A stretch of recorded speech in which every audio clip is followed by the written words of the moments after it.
Почти ровесник города Нерюнгри, Центр развития творчества детей и юношества, начал свою деятельность в ноябре 1977 года в статусе Нерюнгринского городского дома пионеров и школьников с 4 кружков – танцевальное, изобразительное искусство, кукольный и краеведение, в которых занимались 98 нерюнгринских пионеров. Год за годом центр рос и расширялся. В 1995 году, пройдя экспертизу, получил лицензию на осуществление образовательной деятельности детей. С 2001 года стал основным учреждением в Нерюнгринском районе по работе с детскими и юношескими организациями школ города. Сегодня ЦРТДЮ – флагман дополнительного образования детей в Нерюнгринском районе, в котором обучается около 3000 юных нерюнгринцев. Центр работает под руководством Максима Степаненко. Первый раз, когда я попал в ЦРТДЮ, это было еще в мои школьные годы, это был еще городской центр внешкольной работы. Я пришел как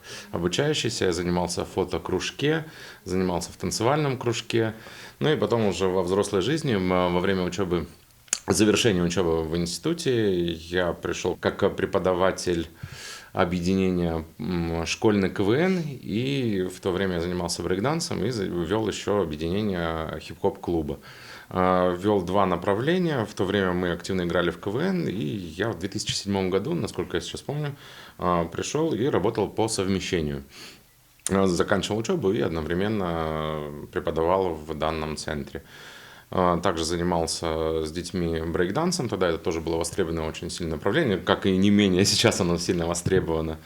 Вот, и с того времени длится моя педагогическая деятельность. Потом я закончил университет, устроился на постоянную работу, и уже непосредственно с этого времени начинается исчисление моей образовательной деятельности в качестве педагога дополнительного образования. Далее был педагогом-организатором, проводил различные мероприятия, организовывал интеллектуальные направления в нашем центре. И вот сегодня на данный момент я являюсь руководителем центра. Сегодня многопрофильное учреждение обеспечивает развитие дополнительного образования детей и молодежи в Нерюнгринском районе. В структуру нашего центра входит 4 подразделения структурных. Это филиал «Серебряный Бор», детский дом творчества, поселок Серебряный Бор, филиал Дом детского творчества, поселок Беркакит, и Дом детского творчества в поселке Чульман также является нашим филиалом. Ну и самое большое, наверное, самое известное структурное подразделение – это лагерь летнего дневного пребывания «Мужество». Во время работы именно здесь в центре многие педагоги организовываются в такой педагогический отряд, и они непосредственно в течение своей образовательной деятельности, в течение учебного года, они потихонечку готовятся именно к летнему периоду. Почему я говорю, что готовятся? Потому что в лагерь не попадают случайные люди, именно в «Мужество». Почему и так ценен опыт на пребывание детьми там? Потому что люди там профессиональные, подготовленные, как воспитательский состав, я имею в виду люди, которые отвечают за жизнь и здоровье непосредственно детей, которые там пребывают, так и вожатский отряд, вожатский коллектив. То есть это дети в возрасте от 14 до 18 лет, которые проходят обучение в нашем творческом объединении «Содружество». То есть ребята проходят полноценную педагогическую подготовку, и там они являются вожатыми. То есть они там непосредственно уже полностью подготовлены. То есть это педагоги в миниатюре, можно так назвать. Они могут взаимодействовать с детьми, проводить игровые программы, разрешать какие-то конфликтные ситуации, которых очень редко бывает. Ну, то есть дети, все есть дети, и нужно какие-то шероховатости сглаживать. Ну и самое главное, они, конечно же, несут большую творческую нагрузку, которая и западает в самую душу нашим прекрасным детям, которые каждый год отправляются в лагерь «Мужество». Ну, ни для кого не секрет, что он пользуется большой популярностью, что путевки распродаются буквально за 2,5 минуты с начала момента старта продаж. Деятельность учреждения охватывает обучающихся от 5 до 18 лет и ориентирована на обучение, воспитание, развитие обучающихся с учетом их индивидуальных особенностей и личностных склонностей. Дополнительное образование детей обеспечивает не только их адаптацию к жизни в обществе, но и в значительной мере профессиональную ориентацию. Запрос родительский колоссальный. Не всегда все площадям позволяют обрабатывать нам этот запрос от родителей. Есть у нас, конечно, небольшие, я думаю, что это временные трудности, что у нас несколько объединений занимаются одновременно в одном кабинете, в одном большом пространстве. Но есть планы по расширению. Впереди нас ждет 50-летний юбилей нашего центра, и вместе с главой нашего Нерюнгринского района Романом Михайловичем Щегельником мы разработали план по развитию нашего центра, по перестроению. То есть большие средства планируется вкладываться именно в дополнительное образование, небольшая перезагрузочка, в первую очередь в подсознании нашего социума, то есть в общественности, что у многих все-таки родителей в связи, наверное, с историческими аспектами, что они не воспринимают дополнительное образование как серьезное образование. То есть это раньше было, привели ребенка, оставили, он чем-то позанимался, и все, затем его забрали после работы, ребенок не болтается, нигде не ходит на улице. Сейчас на данный момент, на самом деле, дети здесь получают образование, и очень много в последнее время становится такая прям тенденция, что у нас дети, которые занимаются здесь в художественном объединении, они поступают потом в архитектурные университеты. Очень в последнее время популярны, последние лет 5 у нас объединение дизайна и пошива одежды. То есть у нас очень много уже выпускников нашего центра, которые пошли по профилю, и они учатся на дизайнеров одежды, они уже закончили даже свои высшие учебные заведения, приезжают сюда к нам на наши профессиональные конкурсы, являются руководителями. И, конечно же, педагогическая деятельность, это опять же, если мы берем лагерь мужества, те дети, которые прошли школу вожатского мастерства на базе лагеря мужества, они далее прошли по профессиональной деятельности и идут в педагогические университеты, то есть они заканчивают на педагогических работников, то есть разные, там, педагог начального образования, различные педагогические направления, то есть английский язык, понятно, и они возвращаются к нам, что очень радостно для нас, но мы создаем такие условия, чтобы наши дети после того, как закончат профессиональное образование, возможно, в вузах других городов, они возвращаются к нам и работают здесь, в нашем центре, потому что все-таки частичку души они здесь оставили, они здесь получили еще больше, им хочется вернуться сюда и продолжить дарить себя подрастающему поколению нашей огромной родины. Многие юные нерюнгринцы посещают не одно объединение центра, а сразу несколько. Ребенок, ему нравится танцевать, он ходит на танцевальное объединение, ему нравится потом заниматься английским дополнительно, он ходит на английский язык. Затем он может еще посещать какое-то декоративно-прикладное искусство, рисование, шахматы, то есть все, что ему интересно. И очень много таких детей, которые ходят не в одно объединение. И это значит, что самое главное, что у детей есть время, а самое ценное, что у детей есть интерес к этому. То есть, значит, педагог смог заинтересовать, и на данный момент в нашем учреждении обучается на 1 ноября 2991 человек. Это вместе с филиалами, с нашими, дети, которые ходят в различные объединения. Я сейчас хожу на валяние, на рисование, на глину тут и на английский тоже. Все знания здесь. У меня дома получается рисовать, я уже учу свою сестру тоже к этому рисованию. Исходя из запросов обучающихся и родителей на образовательные услуги, в центре каждый год открываются новые актуальные творческие объединения, отвечающие интересам и потребностям современных школьников. Дополнительное образование, наш центр в частности, очень тонко реагирует на веяние времени. Да, какие-то есть направления вечные, то есть которые продолжают свое историческое существование с древних времен, и на данный момент они тоже, эти направления востребованы. Я говорю о том сейчас, о вязании, то есть то, что наши бабушки нам прививали, дедушки, бисероплетение, то есть прикладные какие-то науки, прикладные искусства. Все это востребовано даже сейчас. Лоскутное шитье, все это есть. Но и в то же время у нас образовываются и новые творческие объединения. То есть у нас есть на базе информационно-технологического лицея, так как у нас своих площадей не хватает, есть сейчас заработал кванториум, в котором трудятся наши педагоги дополнительного образования. То есть это и 3D-моделирование, и работа с ЧПУ, это работа с беспилотными авиасистемами, это компьютерное программирование, 3D-технологии, все это востребовано, и все это находит отражение в наполнении групп. То есть дети с удовольствием ходят на такие занятия, и эти группы переполнены. То есть если у нас там должно быть 10 человек, то там 12, 15 и есть еще больше. Как никогда популярен английский язык. У нас в объединении больше, в двух объединениях более 100 человек в каждом.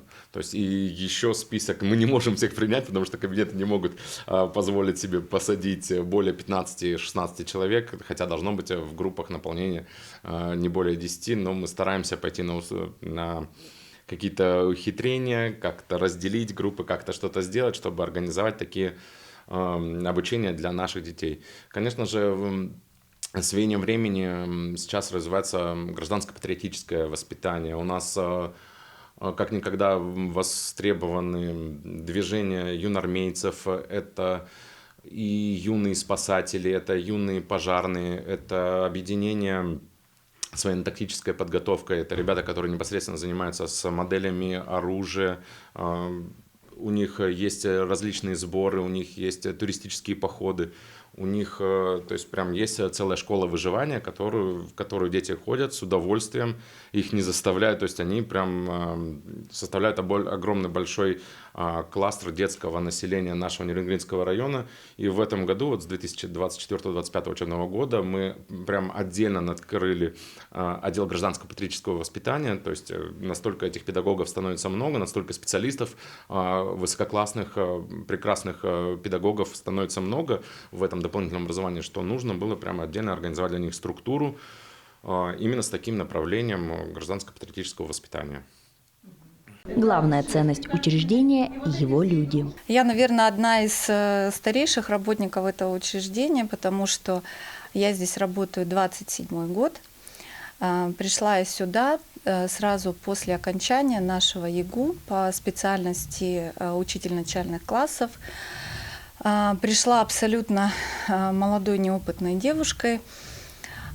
И, знаете, прошла путь от педагога дополнительного образования, педагога-организатора, заведующей лабораторией, методистом, заведующей отделом.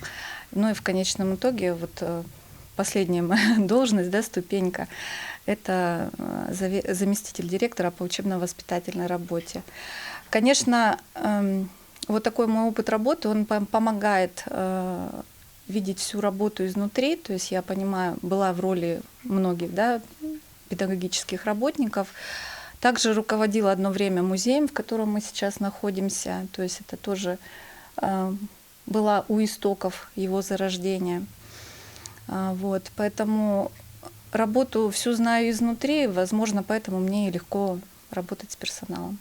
С 2018 года Центр развития творчества детей и юношества работает в статусе муниципального опорного центра дополнительного образования республики. Мы оказываем методическую помощь, сопровождение методическое, социально-психологическое, не только на уровне района педагогам дополнительного образования, но и выходим на уровень республики и дальше больше. Коллектив Центра – это сплоченная команда профессионалов, творческих, инициативных и единомышленников с оперативной реакцией на внешние изменения. Конечно, мы работаем, основываясь и на новых каких-то требованиях нашего государства, да, там, по воспитательной работе.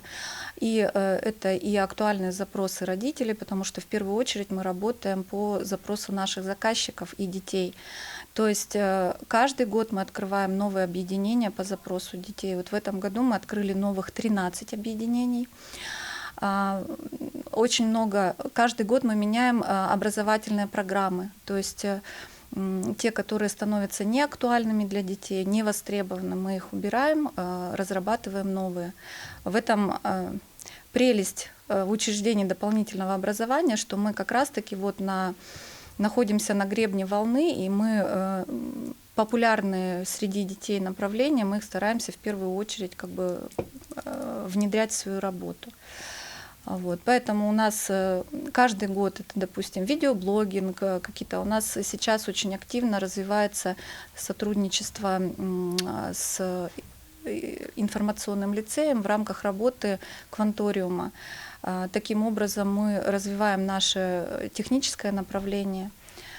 потому что в концепции по развитию системы дополнительного образования до 2030 года стоит для нас четкое задание. Это охватить как можно больше техническим и, естественно, научным направлением детей. Поэтому мы вот в этом плане очень с ними давно сотрудничаем, с лицеем. В этом году они открыли кванториум, и за счет этого у нас сотрудничество еще более расширилось. У нас, по-моему, 12 программ по техническому направлению, вот, и больше 240 детей, именно занятых именно вот в этом направлении.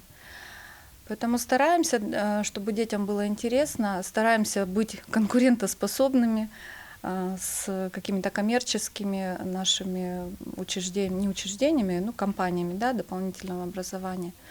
Но наш большой плюс в том, что все-таки дополнительное образование, которое в системе, в образовательной системе, да, находится, все-таки это лицензированные программы, это программы, нацеленные на результат и нацеленные на качество обучения. То есть не просто рассчитанные на занятость или досуг ребенка, то есть ребенок от нас уходит с каким-то багажом знаний. Это, возможно, и профориентация, и развитие каких-то талантов и способностей детей, и социализация и так далее. В этом году нашему музею «Оберег», музей детского творчества, ему будет 20 лет. Музей начинался с нескольких экспозиций. На сегодняшний день это 2 зала. Один зал — это сменные экспозиции, выставочная работа детей.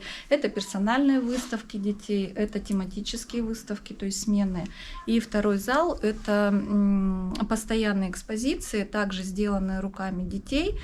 И экспозиции, которые включают работы детей, начиная с самого зарождения нашего центра, там, с 1977 года. То есть и такие работы в фонде нашего музея тоже есть. Большую роль в деятельности учреждения играет социально-психологическая служба ЦРТДЮ. Она зародилась в центре 17 лет назад. В чем была особенность? Во-первых, то, что именно социально-психологической службы в дополнительном образовании нигде в регионах нет, это вот действительно нет. И Галина Султановна, у нее прям была такая мысль о том, что мы создаем не просто здесь социально-психологическую службу именно ЦРТДЮ, а именно службу именно психологов для помощи населению. То есть к нам сразу пошли консультационные такие вот запросы именно от родителей, детей с разных школ города. Служба проводит наиболее сложные консультации в городе, оказывает квалифицированную помощь в коррекции межличностных отношений в семье, осуществляет психологическое сопровождение образовательного процесса в творческих объединениях центра. У нас 4 психолога и 4 основных отдела. И вот каждый психолог сопровождает свой отдел. То есть детей, родителей, педагогов. Сюда включается все: и диагностика, и занятия, и для родителей консультации. Потом мы проводим еще родительские лектории, где рассказываем про особенности. Да. То есть у нас работа такая ведется очень разноплановая. Сегодня в центре популярны как современные направления, так и проверенные годами. Шерстяная живопись у нас идет. Мы рисуем шерстью. Сухое валяние. Вот сейчас детки делают игрушки. И есть мокрое валяние. У нас делают шарфы, шапочки, сумочки. В общем, дети все, что они хотят. Во-первых, это моторика, развитие фантазии, это усидчивость, это дети, как говорится, общение живое. И ребенок видит свою готовую работу, и если еще его поддерживают одногруппники, они, конечно, выражают свой восторг и уверенность в себе. Дети очень, скажем так, довольны тем, что они делают. Естественно, родители это видят, и они в собственных глазах, как говорится, растут. Вот. Мне он очень сильно нравится. Я его содержу как домашний питомец. Ну, не домашний, а на валяние беру. Ежегодно в массовых мероприятиях, организуемых центром, принимают участие тысячи нерюнгринцев. Это и интеллектуальные, экологические, военно-спортивные игры, воркшопы, дистанционные олимпиады, конкурсные мероприятия, фестивали, творческие выставки и многие другие мероприятия. Наш центр является инновационными площадками. То есть у нас есть 3 статуса, которые подтверждены на республиканском уровне. Во-первых, у нас есть статус республиканской инновационной площадки, на которой реализуются различные инновационные проекты. И когда мы начали работу в 2018 году, все как-то со скепсисом со стороны коллегии относились к этому. У нас был проект дистанционного обучения. Тогда, возможно, для кого-то это показалось немножко непонятным направлением, но 2020 год показал, что не зря мы начали эту работу, и когда все только перестраивались, наше дополнительное образование, именно конкретно наш центр и даже лагерь мужества в тот момент работали в дистанционном формате, потому что все педагоги за 2 года перестроились на эту работу. Также в нашем центре реализуется, он является муниципальным опорным центром дополнительного образования в нашем районе, имеет сертификат, то есть это все документально подтверждено, мы работаем и являемся наставниками для арктических улусов. Ну и мы делимся всегда опытом с нашими республиканскими коллегами. То есть к нам очень много есть запросов, обращений.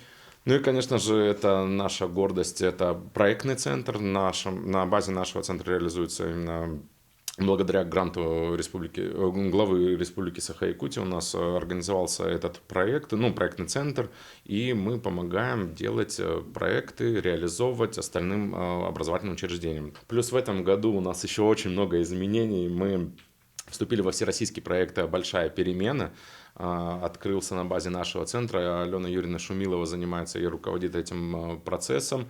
Это огромный проект, который мы тоже готовили больше года, открытия этого проекта «Большая перемена», он всероссийский, и для детей он очень интересный, потому что там можно, мало того, что реализовать свой проект, можно выиграть денежные призы до 1 000 000 рублей, что очень является дополнительным подспорьем для наших и дополнительной мотивацией для наших участников. Ну и в этом году также у нас был подписан договор, мы открыли Доброцентр. Это тоже огромная российская структура, которая нашла отражение и реализацию на базе нашего Центра развития творчества детей и юношества. Весь педагогический состав нашего центра смотрит немножечко на 2 шага вперед, потому что дети и наши обучающиеся, они дают нам дополнительную энергию, и они позволяют нам обратить внимание на те тренды, которые будут в будущем. Мы все-таки взрослые, мы с какими-то педагогическими шорами, можно так сказать, немножечко не всегда сможем уследить за тем, что интересно сейчас детям. Но в дополнительном образовании дети нас ведут. То есть здесь получается взаимообучение. Мы даем детям какие-то навыки, свои какие-то жизненные интересные ситуации. Но и дети обучают нас также. То есть куда нам стоит обратить внимание, что нам стоит реализовывать, какие моменты стоит учесть в своей педагогической деятельности. И этот процесс круглосуточный, круглогодичный, он реализуется во время календарного учебного года, он реализуется во время летнего отдыха в лагере мужества. Для детей лагерь – это отдых, для нас это, конечно же, большая, кропотливая, серьезная работа. С высокими достижениями детей и педагогов, оптимизмом и надеждой на реализацию новых творческих проектов коллектив Центра стремится к осуществлению задуманных планов.